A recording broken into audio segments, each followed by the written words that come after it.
Hello tout le monde, bienvenue sur MangaCraft. Aujourd'hui, petite vidéo craft sur la création d'une pochette de téléphone en cuir. Cette pochette est à la fois une commande pour une cliente et un test pour un projet bien plus gros à venir. Cette pochette a comme particularité d'avoir une tête de loup en métal en son centre. Alors avant de commencer, je vous donne un petit défi. Dans les commentaires, dites-moi si vous avez reconnu le logo sur la pochette du téléphone. Et attention, c'est un piège. Cette tête est tout simplement une feuille de métal à repousser en aluminium sur laquelle j'ai retracé les contours de la tête en appuyant fortement pour marquer le métal. Une fois les limites tracées, on vient avec un outil plus épais passer dans les zones à faire ressortir.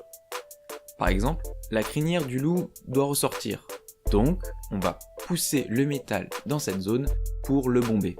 Idem pour le creux de l'oreille, cette zone doit être creuse, donc on passe sur les bords de l'oreille pour créer une différence de niveau entre l'intérieur et l'extérieur. Une fois la forme finale en métal obtenue, j'ai appliqué un peu de cire à chaussure noire pour donner des effets d'ombre et vieillir le métal. Après quelques secondes, il suffit de passer délicatement un sopalin sur la pièce de métal et d'apprécier le résultat. Les arêtes sont brillantes et les creux sont plus sombres. Cette forme en métal sera au centre de la pochette. Il faut donc reporter les bords du dessin sur le cuir et les découper. Quelques ajustements et c'est parfait. Le cuir est ensuite collé sur le métal à la colle néoprène. Pour éviter que le métal ne puisse abîmer le téléphone ou qu'on se coupe avec, j'ai collé un bout de tissu par-dessus. Puis on colle encore par-dessus une feutrine pour permettre au téléphone de bien coulisser dans la pochette.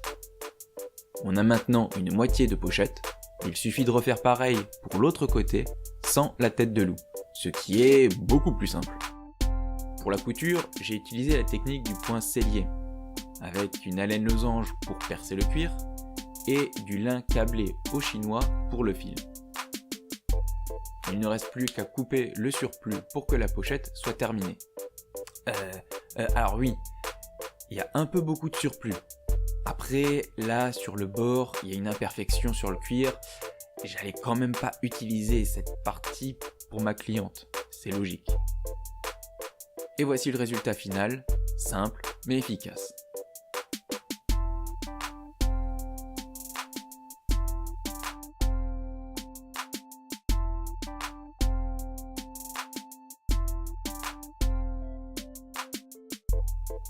La vidéo est terminée, n'hésitez pas à laisser un commentaire et à vous abonner pour être au courant des dernières vidéos publiées.